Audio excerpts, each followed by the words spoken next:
Welcome to Torah Today Ministries. My name is Grant Luton. And I'm Robin. And we're here to discuss Torah portion Yitro, or Jethro in some of your Bibles. And it's found in Exodus chapters 18, 19, and 20. It's a short section, but it is so jam-packed with amazing things. And probably the highlight of the section is the Ten Commandments, Right. which we'll get to in chapter 20.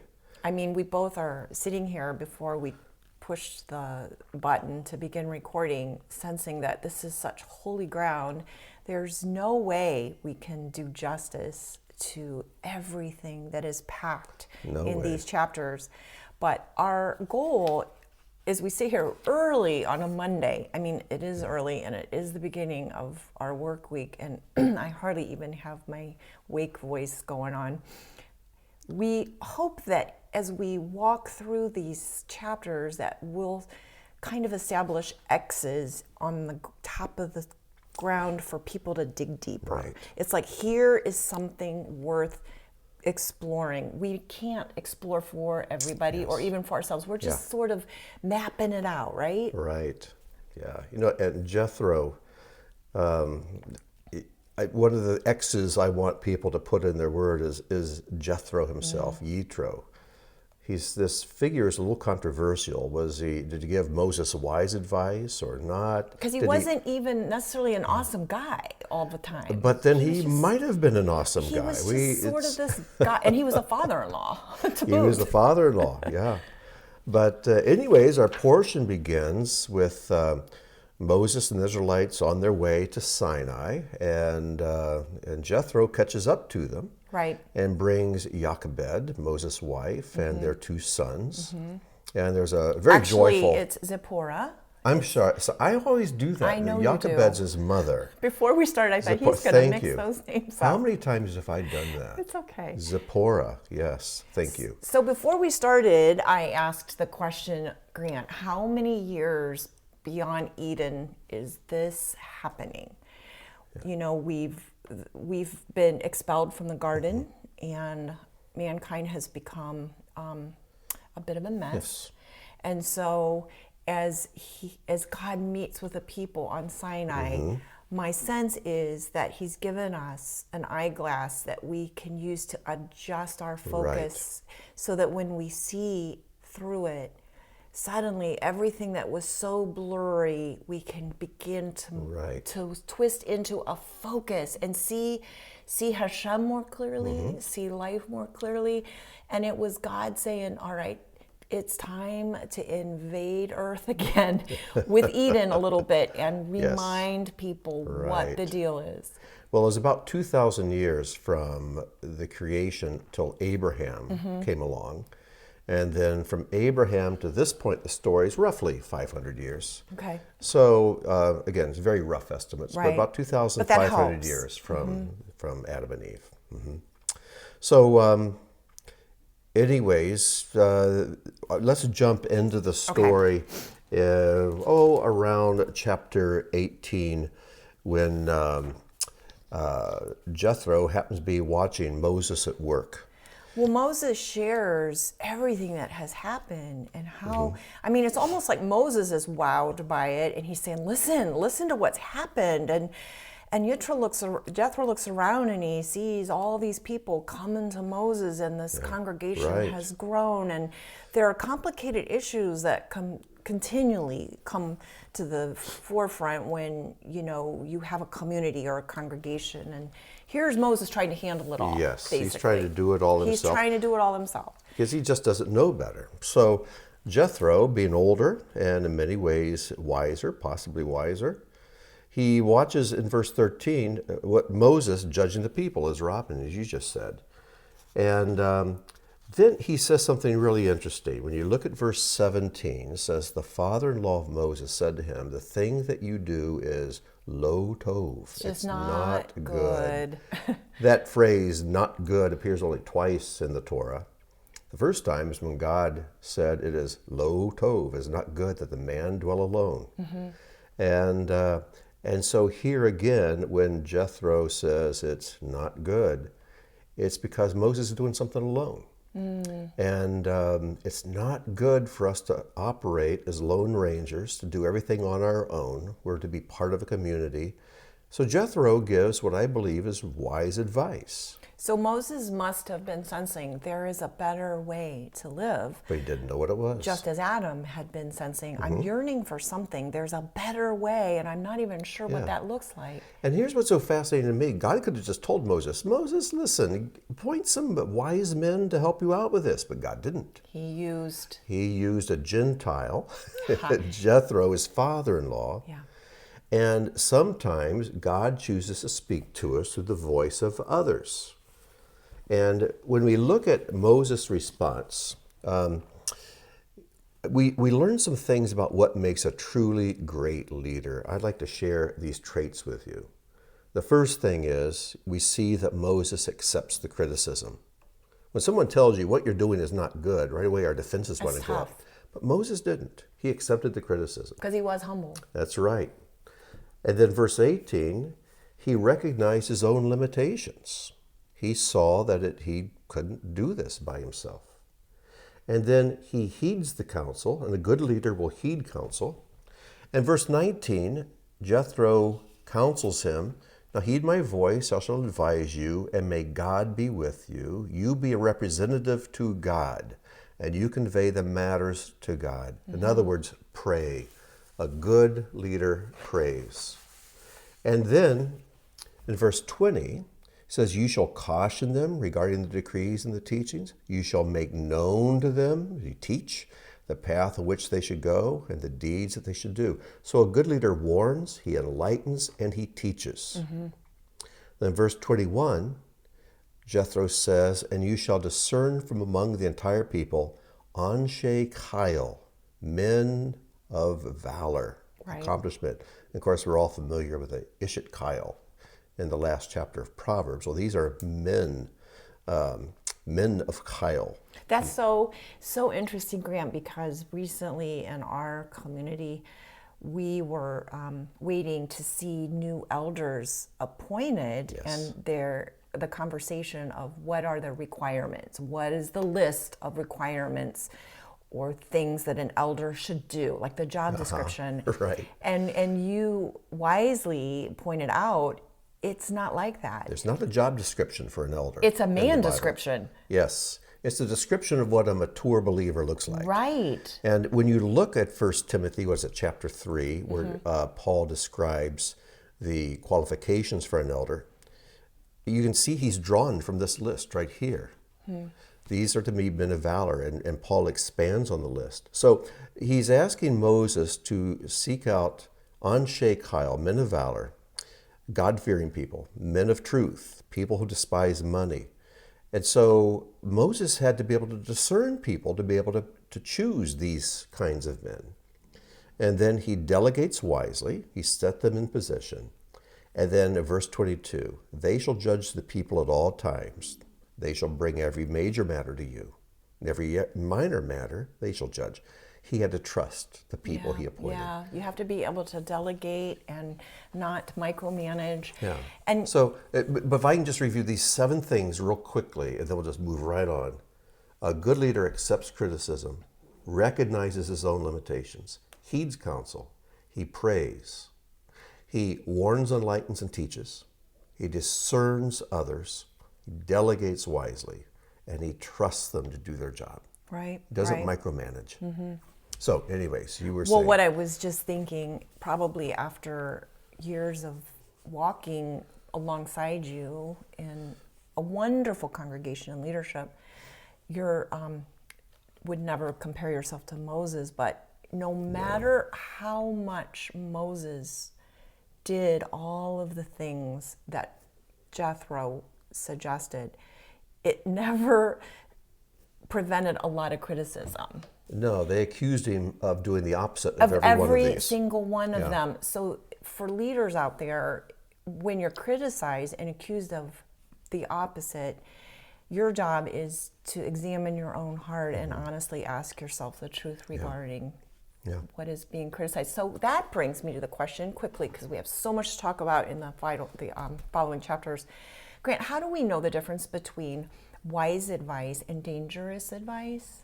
How do we know when someone's giving us something true or something toxic? How do we discern the difference? Well, I think we need that Berean mindset. They receive things with openness of mind, but then they examine the scriptures to see if it was so. So we have something that the Israelites were just getting ready to start receiving, and that is we have God's word. We have the Torah, which is a lamp to our feet, a light to our path.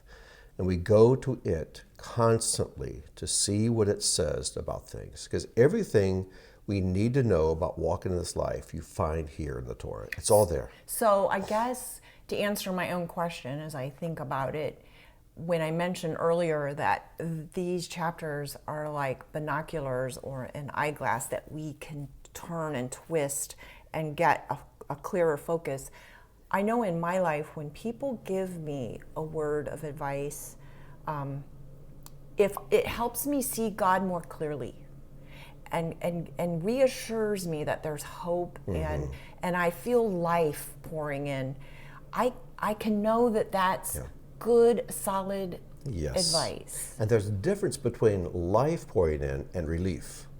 Because I crave relief sometimes, yes. and often it's very typical to look for someone to give you counsel that's going to affirm what you're already doing wrong. Yes, and that is not helpful counsel.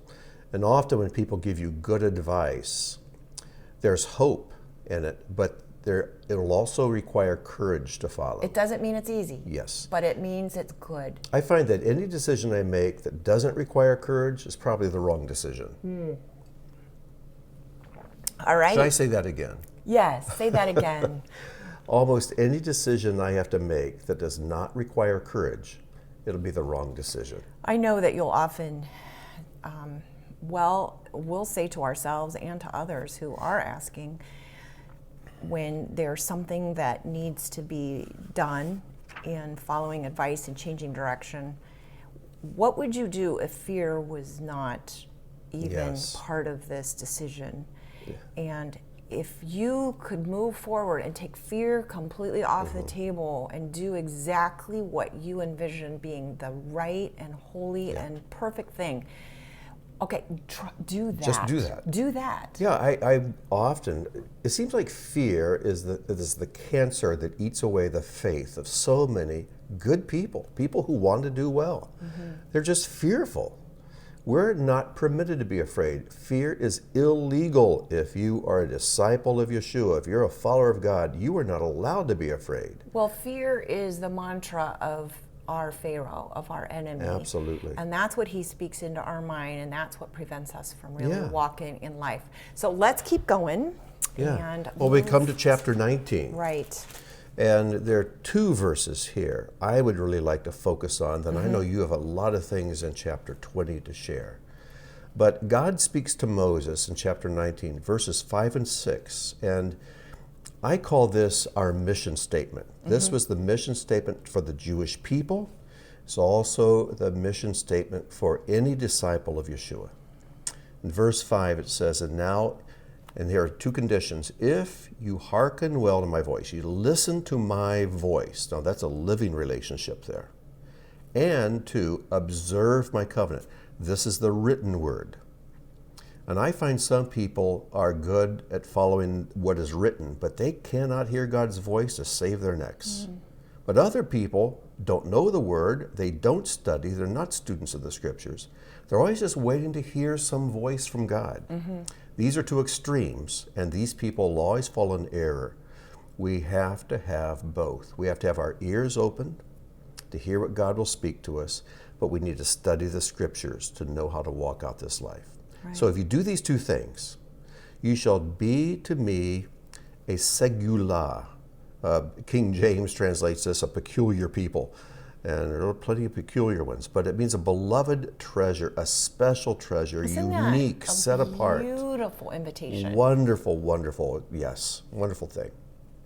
Of all the peoples, for mine is the entire world. He basically is saying, after all, I own the entire world, but out of the entire world and all its people groups, you're the special one. You're going to be the special group that just shines. You are the gemstone on the ring. You're the thing that draws the attention. You're the thing that I want people to see. Then he goes on and says this in verse 6. You shall be to me, and he gives two things. You'll be to me a kingdom of Kohanim. In other words, all of you will be priests, all of you. Even though the ritual priestly duties were placed there in the tribe of Levi, all of you were priests. Now, we need to understand something. The word priest, Kohen, means a servant. In fact, later, I think it's in Samuel or Kings, where God says all of David's sons, all of his sons, were Kohanim, even though they're from the tribe of Judah, not the tribe of Levi. But a Kohen is different from other kinds of servants, which would be an Eved. A servant that is called a Kohen is one who serves through leadership. Mm-hmm. Okay? And that's what real leadership is. That's what leadership is. It's not control, it's service. So if you're someone who's just obeying orders, that's an Eved, that's a servant. Mm-hmm. But if you're one who's appointed to serve through leadership, by being in leadership, that's a Kohen. And so he says, you'll be a people, a kingdom of Kohanim, of priests. And second, a holy nation. You'll be set apart. So if you hearken to my voice, what does that make you? That makes you a kingdom of priests. Mm-hmm. If you observe my covenant, you do what is written, you're going to be a set apart holy nation, because you're going to be living and doing things that are out of step with the rest of the world. You're going to be set apart to me. These are the words, he says, that you shall speak to the children of Israel. And then the last thing about this is that people might think, well, this is just for Israel. This is just for the Jewish people. Well, if you go over to 1 Peter chapter 2, verses 9 and 10, Peter quotes this passage. But look at how he applies it. He applies it to all believers of Yeshua, Jew or Gentile. And this is what he says. But you are a chosen race, a royal priesthood, a holy nation, a people for God's own segula, his own special possession, that you may proclaim the excellencies of him who has called you out of darkness into his marvelous light, like the Israelites had. So he must have been thinking of this passage. Okay, absolutely. He's quoting it almost word for word. Really and cool. then he says this, for you once were not a people. Right. You were just Gentiles scattered all over. You were once not a people, but now you are the people of God. You had not received mercy, but now you have received mercy. This is our mission statement. These two verses, we should memorize them, and it should be our checklist for balance. Hearing his voice, following his commandments. Being priests who know how to exercise authority in whatever realm God has placed us in authority, but also be set apart because we're living according to his Torah commandments. And that's how we'll be lights to the world. And not only lights to the world in a big general sense, but when we go through these chapters and we approach Mount Sinai, it's clear that God is inviting his people into intimacy with him as a bridegroom and a bride. He's wanting to form a bride. And the commandments, I don't even like to use that word commandments so much. The words that he gives the people are an invitation to know him and to be close to him individually as a people. Well, if I can interrupt just a second. This portion starts off with Jethro doing what? Bringing a bride to Moses. Bringing Moses his bride. Yeah. And then you see Moses shaping the people by following Jethro's advice. I call that community 101. This is how it's done. And what he's doing, he's fashioning the people into a bride because they're about to have a wedding. And these words are the wedding contract. And Jethro said the same words to Moses that God said to Adam, or about Adam. It is lo tov, it is not good for him to be alone. And so we see everything in this portion about fashioning a people into a bride. It's so beautiful. Yeah. And it's easy to see, kind of approach this. The Ten Commandments have been presented to the church and the world and to synagogues as kind of like okay, these are God's rules. Yeah. These are God's rules. And it's not that way. Yeah. It's an opportunity to Yes. enter another realm. It's like 2,500 years into human history, and we needed to know him Yes. because we lost track of who he is. And so the very opening words of the commandments is, I am. Mm-hmm. That's the first word that he gives. Chapter 20, I am. verse 2. Yeah, we need to emphasize that the way the 10 words, that's what they're not called the 10 commandments in the Bible, they're called the 10 words. Mm-hmm.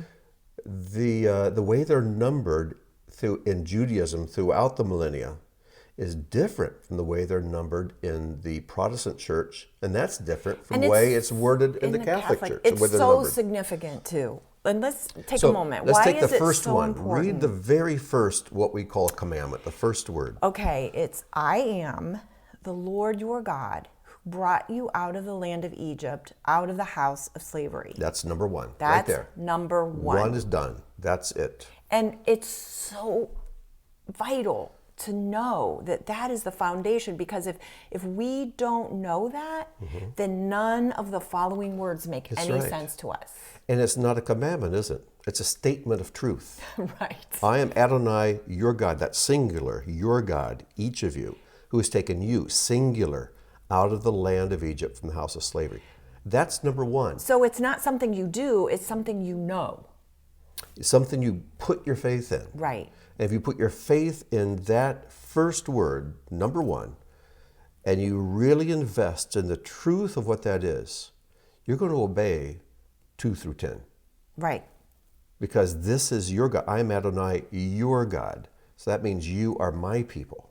Because I've redeemed you. I've paid for you. I've brought you out of Egypt in the house of slavery. You're mine. And the whole point is, no longer are you slaves, but you're my people. Not only are you my people, but I want to make you my bride. My bride. How amazing is that? And great, you know what is so incredible about that opening word is when it says, I am the Lord your God, though he is addressing the community, the congregation, the word your is singular. Singular. You know why that's Taken so you. important?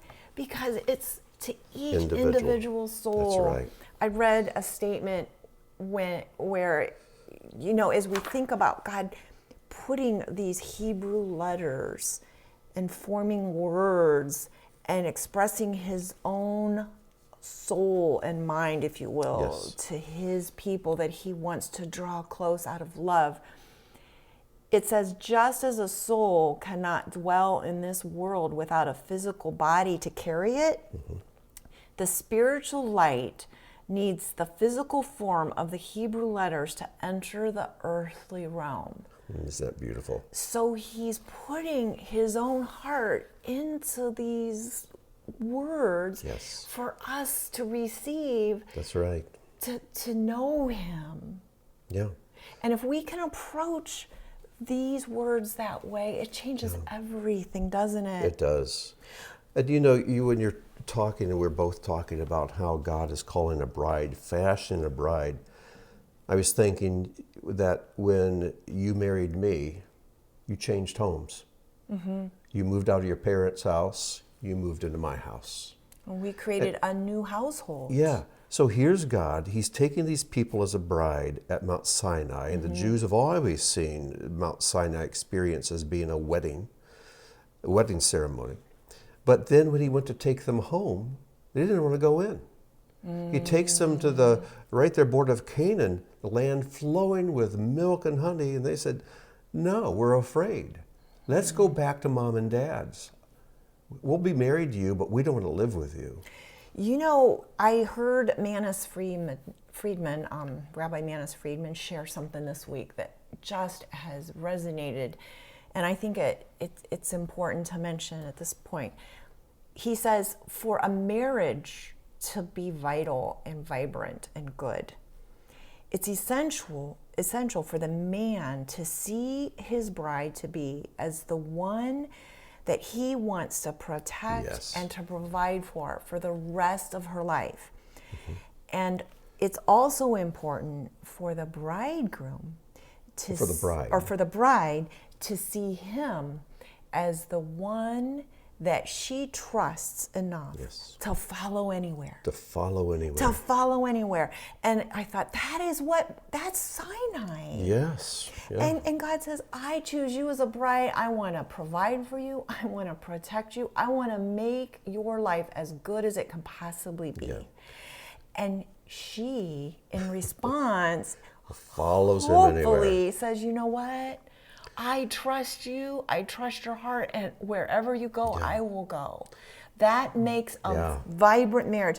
That empowers both bride and bridegroom to greatness. Yes. In a marriage. But who was the weak link in this marriage? Always. Israel they didn't want to follow God until they could approve of where he was taking them. Right. And they kept stumbling. And, it was a rocky marriage there between Adonai and Israel for those first 40 years especially. At some point, God even had to divorce his bride because she was unfaithful. She was so unfaithful at that point. Yeah. But we digress. Yes.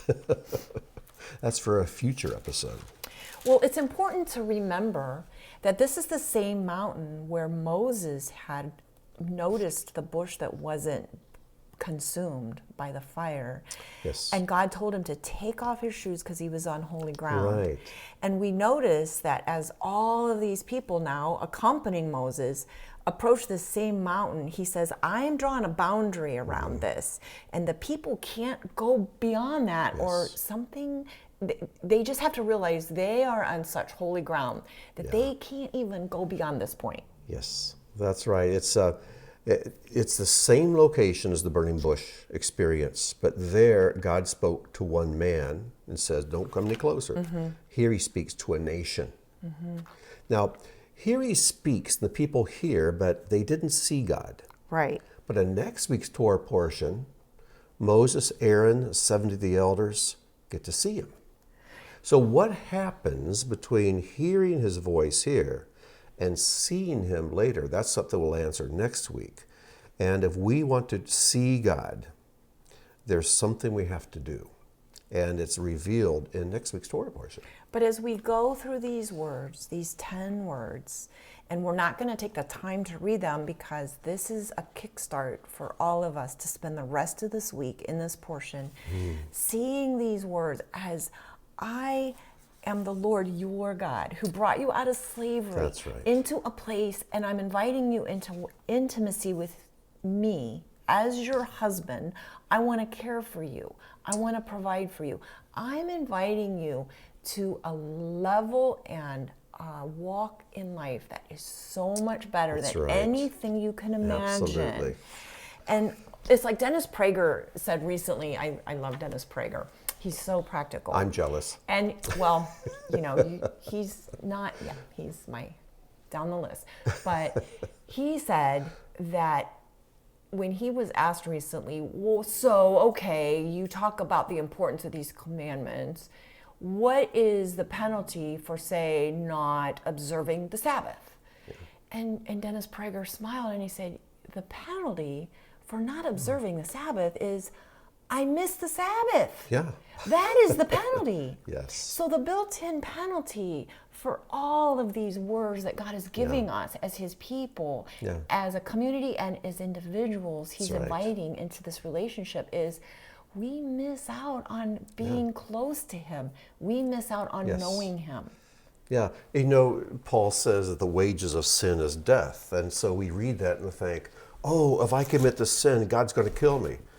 No, if you commit that sin, the sin's going to kill you to some degree or other. Right. And it's going to kill some area of your life. It's going to cause damage. So, because doing that is deadly. Right. So don't do that. Sin means missing the mark, and it is its own penalty. And death means separation. Right. So if we miss the mark, especially if we do it on purpose, there's going to be some loss in our lives. And once again, at the beginning in Bereshit, he gave Adam and Eve such a beautiful identity, but it was lost. And so now we encounter him at Mount Sinai, and he's inviting us to have the identity that he intends for us restored. That's right. Yeah. Restored. So I see our time is about gone. So let's mention this. And then if you have a closed remark, please share that. But this encounter at Mount Sinai, when God speaks from the top of the mountain, is Shavuot. Right. Or better known as Pentecost. And Christians are aware of the Pentecost there in Acts chapter 2. Jews are aware of the Pentecost that takes place here in Exodus 20. Because Shavuot is celebrated every year because it's the day that God gave the Torah from Mount Sinai when he spoke to the people. And what I find so fascinating is that in the Jewish writings, it says that the mixed multitude heard God speak in their own language, their own tongue. And what happens in Acts 2 on that Shavuot? Everybody heard them speak in their own language. So here we see the covenant being given that's written on stone and written on parchment. And in Acts 2, we see the Torah written on hearts. Right. But it's a Shavuot nonetheless. And it's his truth and love. The same Torah. Same Torah, which is expressed pretty clearly in Matthew 19. And the Master, Yeshua, is answering someone who comes to him and says, "Teacher, what good thing shall I do that I might obtain eternal life or abundant life?" Chai olam. Chai olam, like the best. How can I live my best life? Yes. Basically, is the question. And his answer is, "Why are you asking me about what is good? There is only one who is good. But if you wish to enter into life, keep the commandments." Which commandments? Yeah. The commandments that are in our portion. Yes. It's the same words That's as an right. invitation to Chai olam. Well, I said I'd give you the last word, but this is how it goes on. We just keep going You do back. that a lot. It's like ping pong. It just keeps going back. It's okay. But you know, the same God who breathed the neshama of life into Adam's nostrils, who breathed life into us, is the same God who spoke the words of the Torah.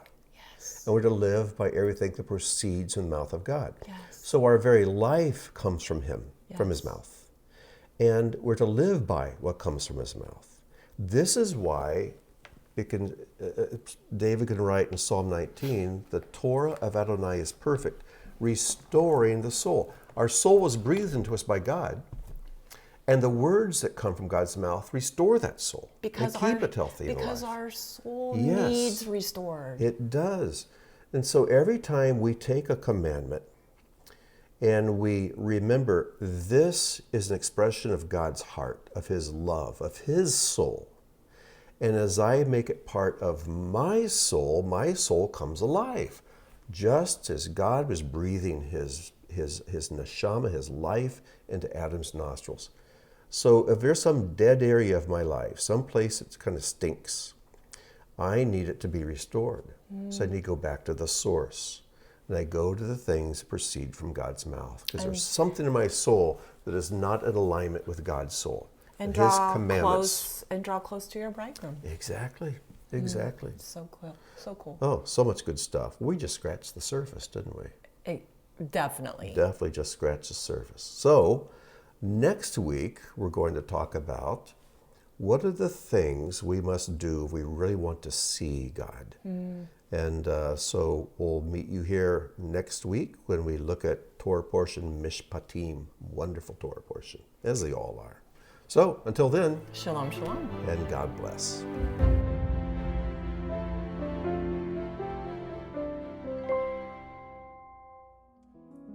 Thank you for joining us for today's teaching. If the work of Torah Today Ministries has touched your life, please consider making a donation or sponsoring an upcoming video. As a video sponsor, you'll have an exclusive opportunity to memorialize a family member, celebrate a special event, or simply support the ongoing creation of similar content. Your tax-deductible contribution helps ensure that our teachings continue to reach all who are longing for truth. Click the link or visit our website to learn more.